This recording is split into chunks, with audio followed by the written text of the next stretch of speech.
Take two. Okay. I got a lot to cover today, I think. And we'll see if we get it even remotely close, but I think I might do a good job. Okay. So the last couple of days, I got like a ginormous revelation from God. And it had to do with me and my relationships. And literally, he sent me a YouTube video. Like, it was insane. And um, long story short, I went on a fast, and the fast was completely unrelated to this. But I went on a fast. I didn't really think I did that great on the fast. I gave myself like a lot of parameters. It wasn't like this fast that I was like super proud of. You know what I mean? And I tried to do like 3 days to really make a difference. And so I did the fast. I didn't feel like I was, I was glad that I did it. I was proud that I did it because, when you start one, you're like, we're going to quit, aren't we? Like, we're not going to keep doing this, are we? And then you finish it and you're like, wow, I actually did it. And then I was like, well, maybe I'll keep doing it. Maybe I'll keep going. I didn't, but that's what my thought was. And the last night of the fast, like me and my husband had this like knockdown, drag out fight, right? And that was like, whatever, just add it to the list of, typical Christine's life. And then the next morning, like, I can't even tell you what was going on that I found this video. And the video was about attachment disorders. And basically, I found out that I was avoidant, that my husband's probably anxious attachment, and like all of this stuff. And you go, okay, well, yeah, that sounds like mumbo jumbo. And I would agree with you. Like, I have gone through points in my life where I'm like trying to like use psychology to figure out stuff about myself. And when you look at the list, you're just kind of like, this doesn't really apply to me. Like, I don't really have any like childhood wounds, like I wasn't lacking any nurturing from my parents. Like, I'm trying to like make it fit, and I'm like, I got nothing. I don't know. So just went through my life thinking I'm just like this complete and total riddle. Well, it turns out I'm not. And the video just like, I don't even know, it was in my feed. I don't remember. I didn't search. Like, it's one of those things where it just is there and you click on it. You're like, how did I even get here? How did I even get here? So in my mind, it has something to do with the fast, because it just was like a direct thing to my whatever that I wasn't even really asking for. Like, I don't know. It just was like, what? It's only like a couple of days old, right?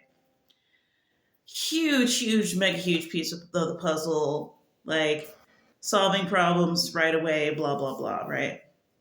So then, as I'm searching for more information about this, avoidant type style that I've got and all of this stuff on it, now I'm looking for people on YouTube that seem like they're going to be credible sources of information, right? So I find this one channel, and her name's Heidi Priebe, and she is the bomb. Like, she's got like a teaching heart, or I don't know, psychology heart, I don't know. But you could tell she's trying to get you to understand it, simply really bringing things out that other people don't. Just most things are just the same information rattled off so that people know that you're a competent person, you know what you're talking about. And then there's people who genuinely like are understanding the material and are like, in it. So gravitated towards her right away. And so naturally I'm starting to like listen to more videos on her thing. Well, this morning I clicked on a video about boundaries, and I never felt like I had an issue about my boundaries, but clearly I don't know anything about anything. So I'm just starting from scratch. So I'm listening to this video about boundaries, right? was going to try and summarize it, but I think what might be better is for me to play some of it for you. So I think I can get this loud enough for you to hear. But the main part I will repeat. But we're going to talk about boundaries this morning, okay? And listen to this part. I like to think of boundaries as the limits of our own authenticity. So, if I am operating within my boundaries, I'm operating in a way that is true to who I am. I'm in a place where I'm sharing myself authentically, where I'm being honest about my reactions to things, where I'm letting other people know in a true, direct way what I am and am not happy to take on and do. And I'm not having to alter my behavior in any significant way in order to stay in relationship. Now, that doesn't mean that I'm not willingly doing favors for people or finding ways to show up for the people in my life, but if I'm operating within the boundaries of my authenticity, it means that I'm doing all of that because I actually want to, and because it brings me a sense of joy to be able to be there for the people I'm close to, not because I said yes to something when I really meant no. So by this definition, and again, this is not the definition, it is a definition or a perspective on boundaries. Boundaries are not something that we need to set. They are something that already exist.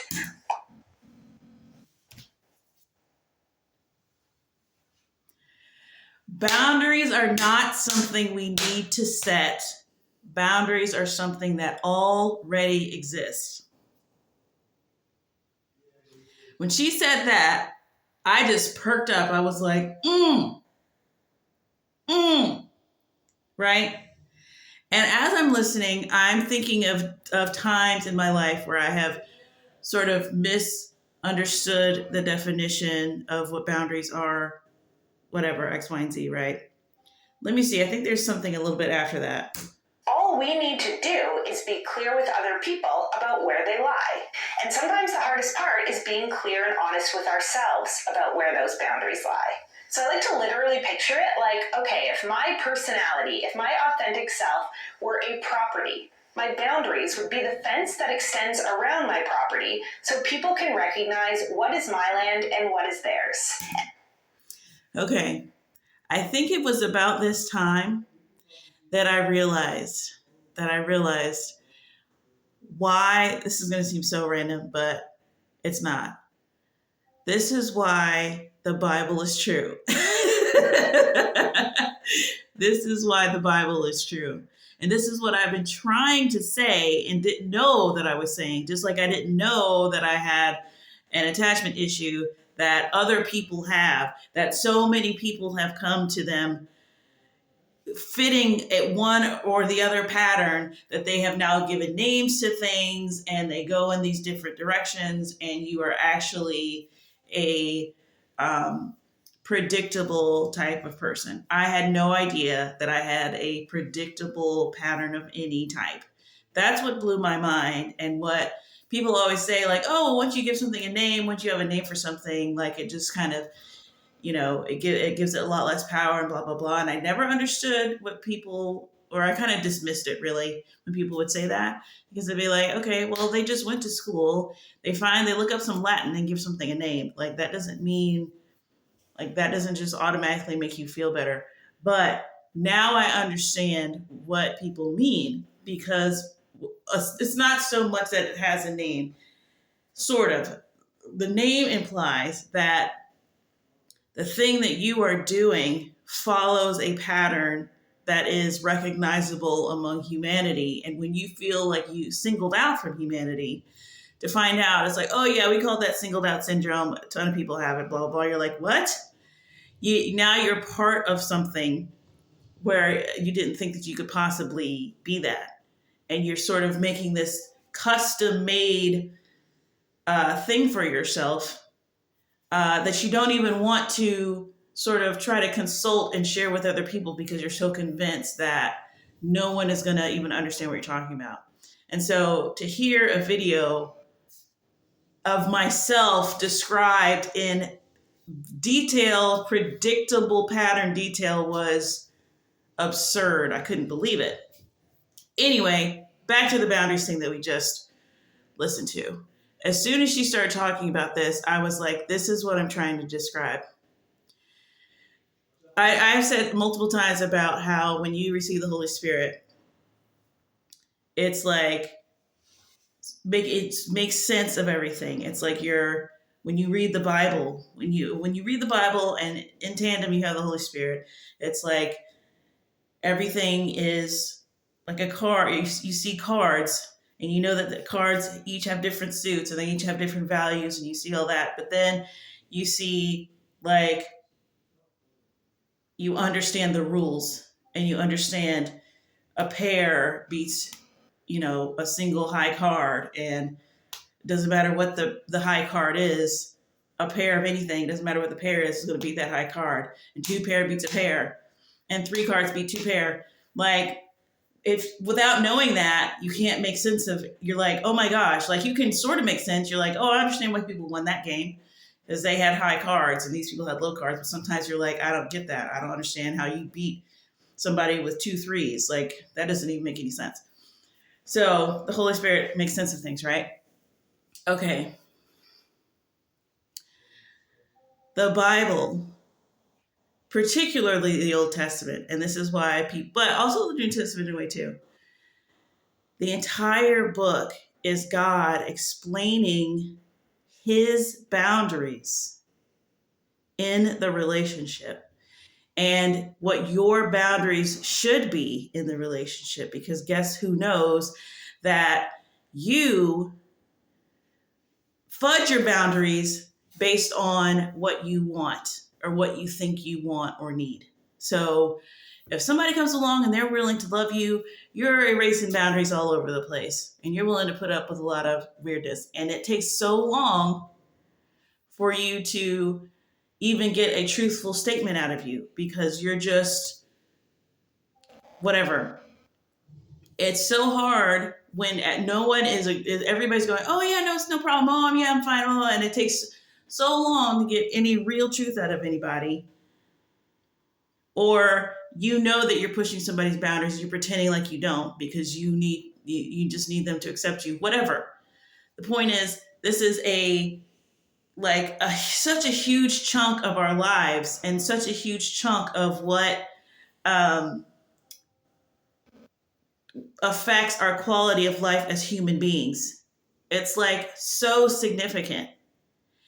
So the Bible is this ancient book and it's talking about boundaries, just like this modern lady on my YouTube is discussing boundaries in 2024 like it's the most revolutionary thing that you need to know. What does an ancient book in a desert from a desert group of people who are looking for their Messiah have to do with demonstrating healthy boundaries to you? Like, who's going to premeditate that? You can't. Nobody can do that. It's not just about supernatural, miracle, miraculous stuff. Like, that's why I'm so annoyed about this whole idea about Daniel being written 400 years after. Like, who cares? Like, you have to come up with an explanation for why Daniel's prophecies were so accurate, because that's throwing you for a loop because you are not a believer. You don't believe in anything. And so you read that. You're like, hold on. He did that correctly and that correctly. And that was about to like sway you. Like, that's not even like, that's like the least cool thing in there. And you're going, well, I can explain how he knew all that stuff. It's because he came later. Okay, explain how this entire book is about boundaries. Why is it about boundaries?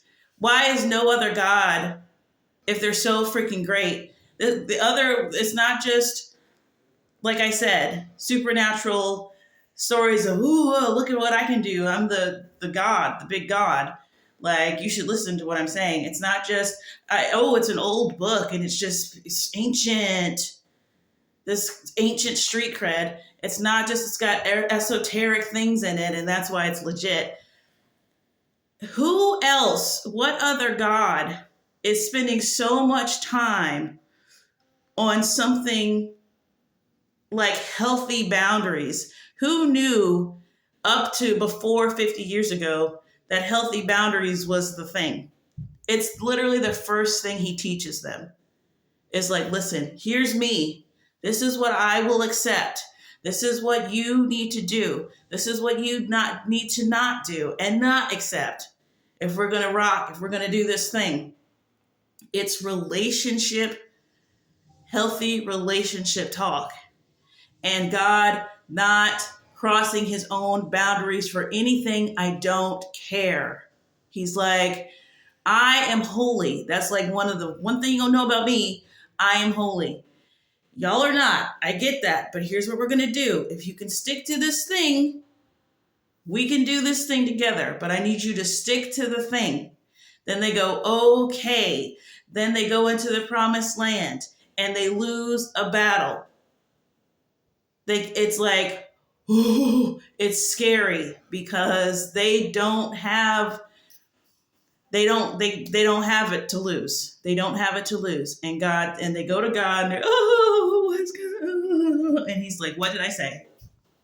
What did I say? He's like, I told you, destroy it all. Do not save anything. Come to find out. And it's this push-pull with God. He's like, listen, I'm not going, like, y'all can lose. I'm not going back on what I said. This is what I need y'all to do. And then some people responded to that and said, yeah, God is not going for this. This is the God of the freaking universe. And they understood, like, this is actually gangster. It's not a hassle. But then some people were like, listen, this is more than I want to do. And God said, okay, cut. And he cut ties because that's what any person with healthy boundaries should be doing. And he showed us how to do that. And then he said, listen, your brethren, this is the boundary. If your brethren asks for this, but he does all of these laws that construct our modern justice system of what people are allowed to ask of you and not ask of you. And what the extra mile is, which extra mile comes from the Gospels.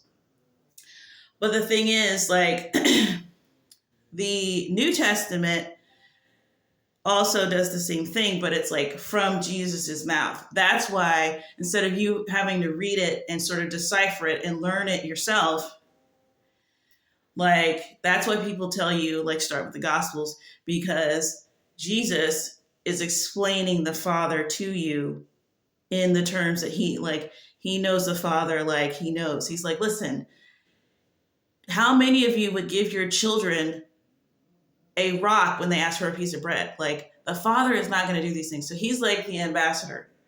And in the Old Testament is God the Father, sort of, you're watching his introduction or his interaction from the very first time he gets this people group, which is another revelation I had today, which I don't know, maybe it's not going to be that big of a thing to you. So yes, that is what we're dealing with. The Bible is about God saying, I will love you like more than anybody has ever loved you. Like, that's off top. But it's going to be under these parameters. So God is the God of healthy boundaries.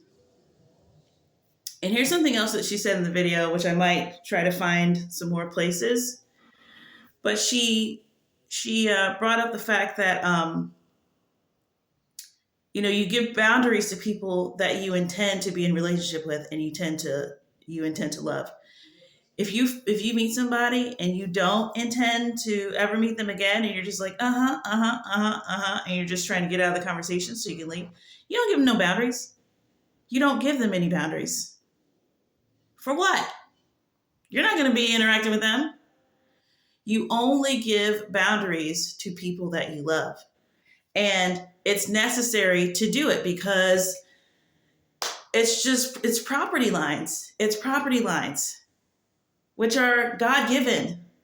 So you go, listen, this is what I need from you, whatever. At some point, you need to be having a conversation. And she did actually lay out something. And I don't know, maybe I should just play that. Hold on. Okay, so I'll try not to play this for too long. I mean, it can't be as bad as listening to me talk, but so I'm going to play this for a little bit. And again, I want to be clear that a lot of the time, doing favors for other people, showing up and offering support for the people in our lives is within our boundaries of authenticity. I can very authentically, very happily put some of my own stuff aside and show up for other people. But as soon as I feel like I'm overextending myself, or I'm saying yes when I want to say no, or I'm feeling neglected in the relationship, yet I'm continuously extending myself and pretending that I feel happy and good about that. Now I've gone beyond the limits of my own authenticity. Now I'm having to pretend and fake things to stay in relationship with the other. Okay, so obviously God does not have this problem, right? We have this problem, and we got this problem real bad. And I have a feeling that it has something to do with the fall of mankind, because God really does spend a lot of time on this. And you think, what are you talking about? Something like the Ten Commandments is something that it's not just God's law, follow my law. It is keeping you from completely just being engulfed, because if you're not allowed to lie, you're not allowed to disrespect your parents, you're not allowed to take the Lord's name in vain, you're not allowed to not honor the Sabbath, you're not allowed to covet your neighbor's wife, you're not allowed to murder. This keeps a lot of what the wicked people around you, who just want to eat, who just, have all of the same wants and desires that we're all born with, but now everything is skewed and messed up, and people are just like becoming black holes, and all they know is that they just want, and they just want to be fulfilled, and and that's it, and they're not thinking about anyone else. So these things give you boundaries so that I should stop here. I should stop here. Then you have a conscience that reinforces it, makes it so that you feel bad if you keep going in this direction. And when you think about it, it's necessary if you're going to make God-like people who have a choice, who can choose between right and wrong. This is the type of stuff you need to make sure it doesn't become a complete cannibalist chaos nightmare. At the very least. All right, let's see what else she has to say. So I've gone past my own boundaries. The function of healthy boundaries is to keep a relationship running smoothly. So making sure that everybody's dignity and authenticity is staying intact so that you can have a healthy relationship of equals rather than a resentment-laden relationship between two people who feel like they are not operating from their authentic selves. Okay, that sounded like a lot of gobbledygook, but it was not, because what she is saying, I'm saying, okay, I am agreeing with her. And if that is true, then this Bible is all about the parameters of a healthy relationship between two parties. And even the part about the equality is there, because it's God, if God comes down and gets down to your level and you're a child and he gets eye to eye, that's him treating you as an equal in that moment.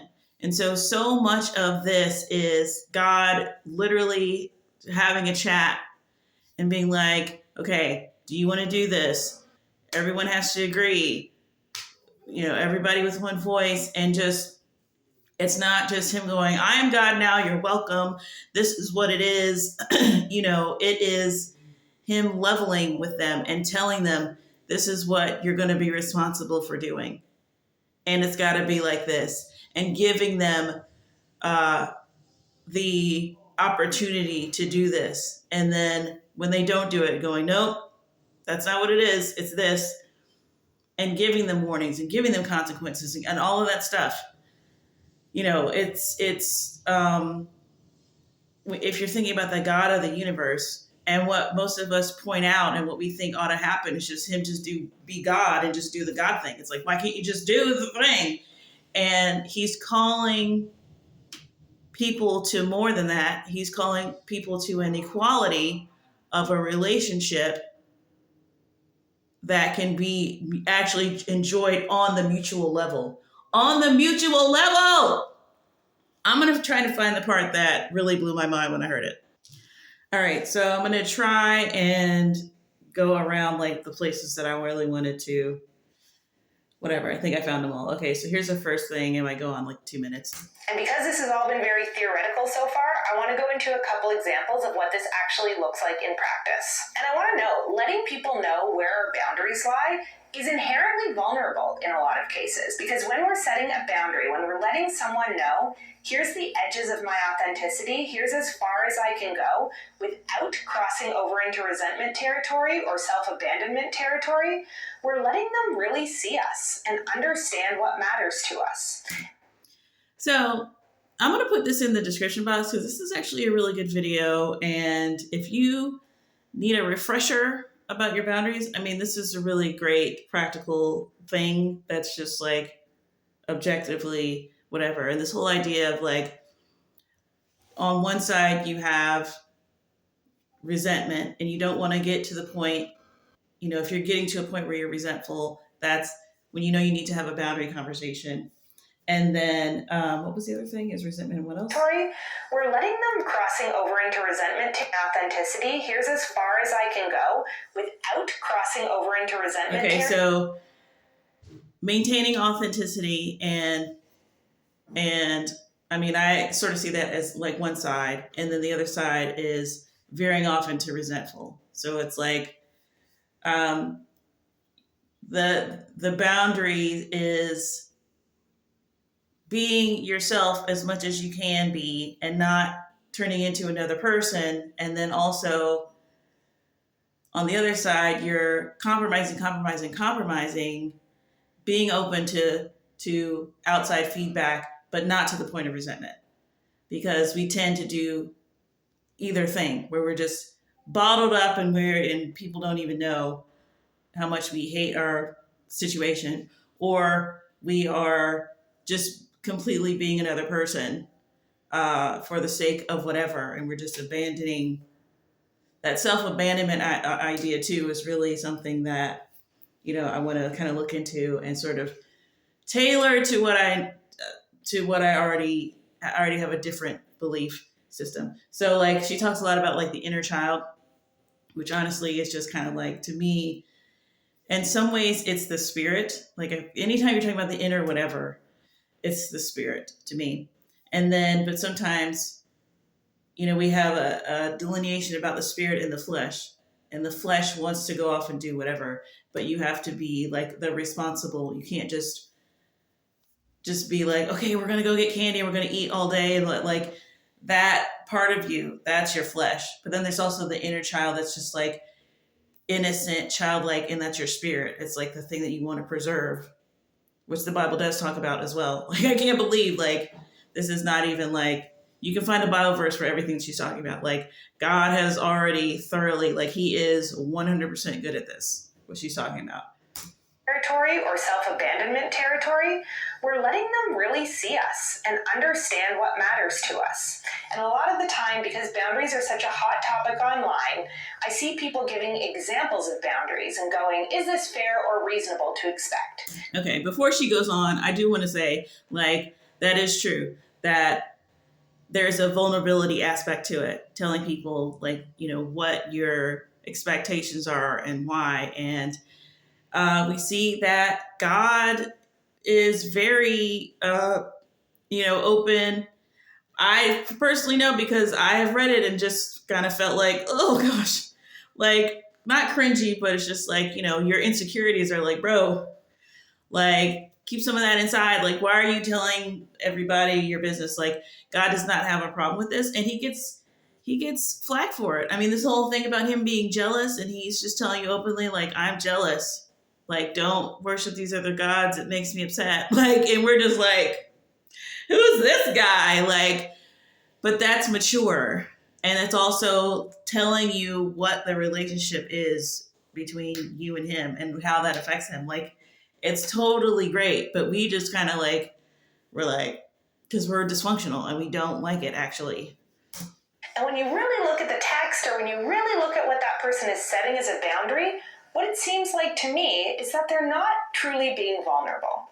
So if I'm telling someone, I need you to talk to me in X, Y, or Z way, what I'm leaving out of that picture is the why behind that, right? When you speak to me like this, when you don't text me back, when we don't have good communication, I have a hard time feeling authentically connected to you. And when I don't feel connected to you, I don't feel particularly happy or close in our relationship. And I want our relationship to be close. But it's inauthentic for me to pretend that I feel close to you when actually I feel like you don't really know that much about me, or you're not taking that much of an interest in my life. Literally, I was like, like, communication where? Like, I'm like, you mean you gotta say that to a person? You gotta say all that? They don't, it's not even like, oh, they don't know that already. It's like, oh, this isn't expressly known by all parties. We need to like stop and like have a like time out and talk about what's going on. Like, anyway. Go, I'm kind of past my boundaries here. I'm kind of in this territory where I'm pretending to be happy in the relationship because I want to keep it alive. But and then also understanding, like, at the point that you are pretending, at the point that you are having resentment, that's when you know that you're past your boundary. And I think this would also be good just in general for church people and Christians, because we sometimes interpret what we're supposed to do as just go beyond your boundaries and don't worry about it. It's like because of the way that things are said specifically, but like it's just this nuanced, because it's like you can't get rewarded. You got to know what the boundaries are so that you can get rewarded for going beyond them. Do you know what I mean? And if you just feel like just being subservient and subjected to nonsense is just part of the Christian package, and that you're just supposed to just suck it all up, and it's like that. No. So anyway, that's another video. Actually not happy, right?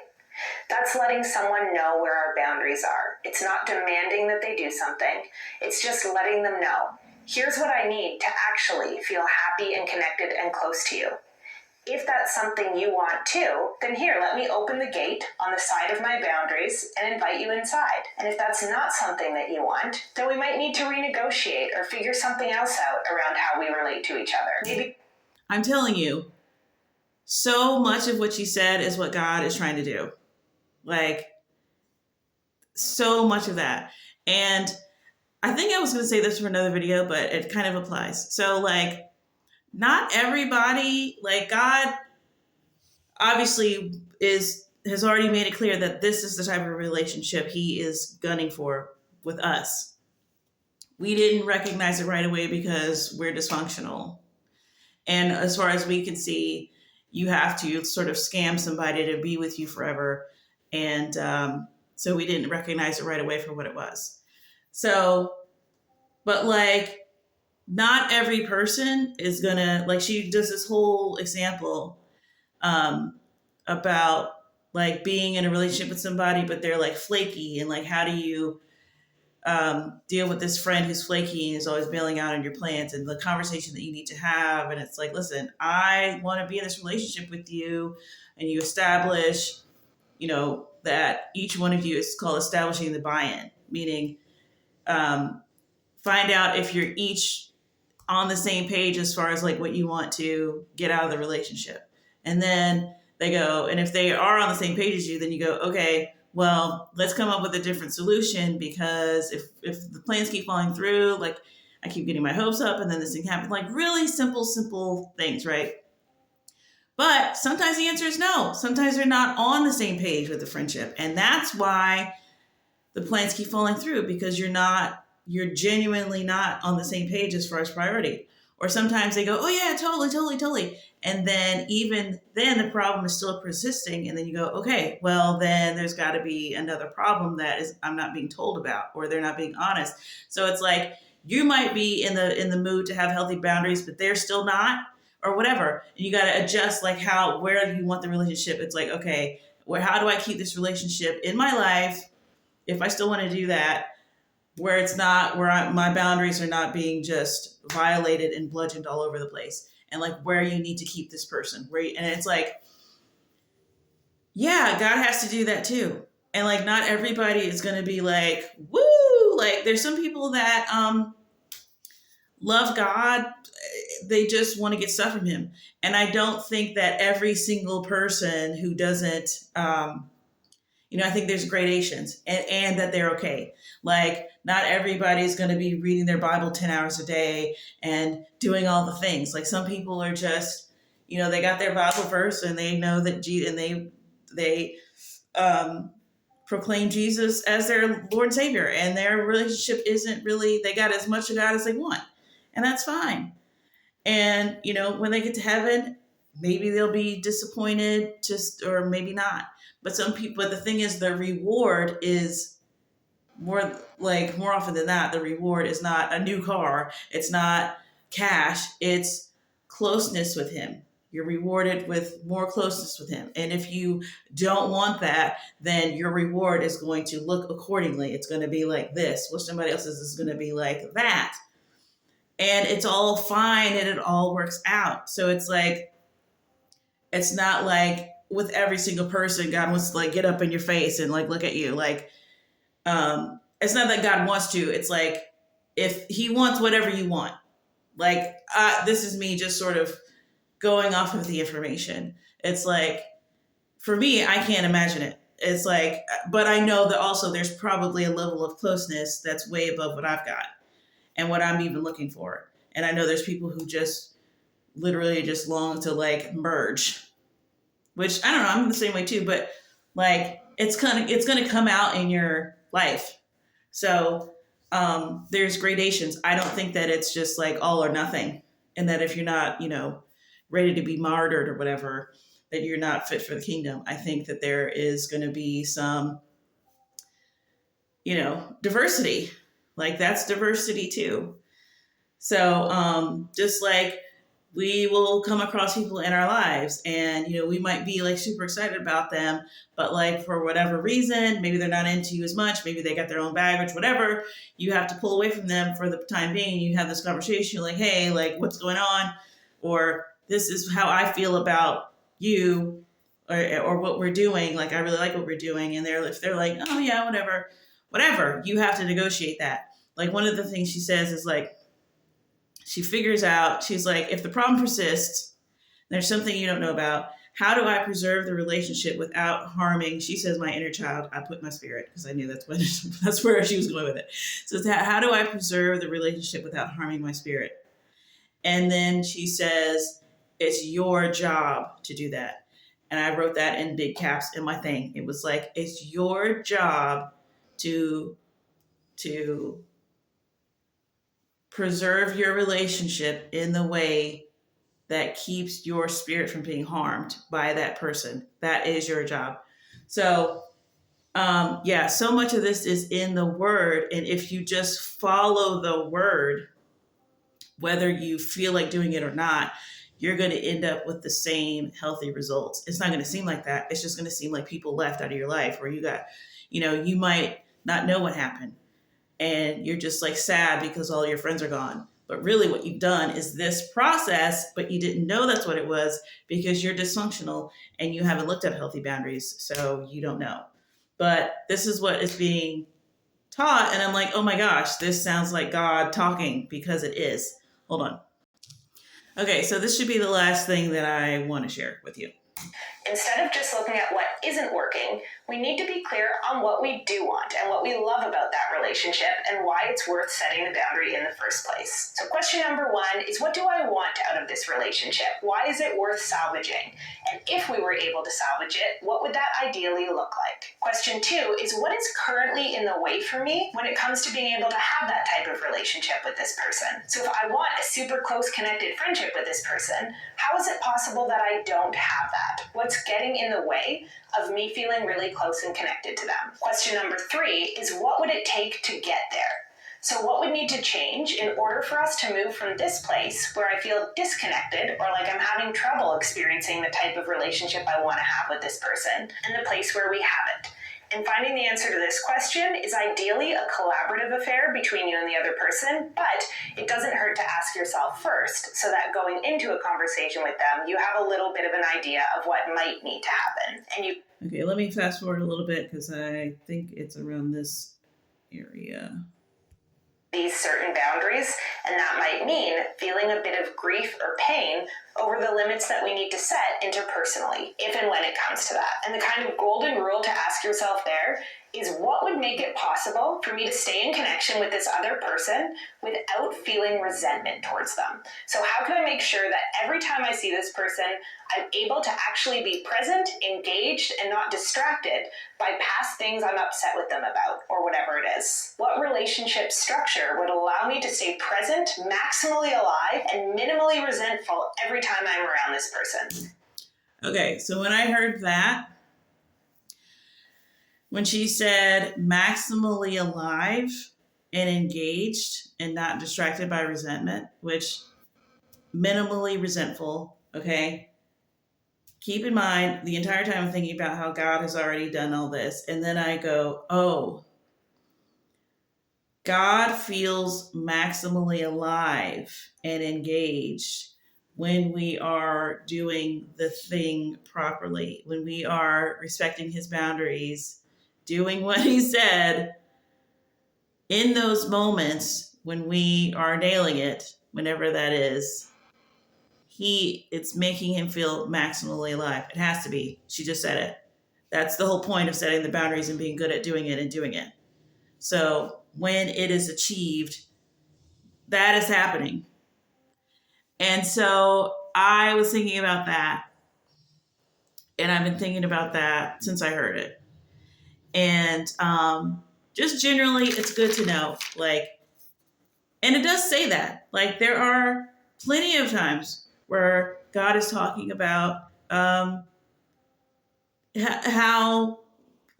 our obedience affects him, how how he has these fluctuations in mood based on what we do, and particularly like the Israelites.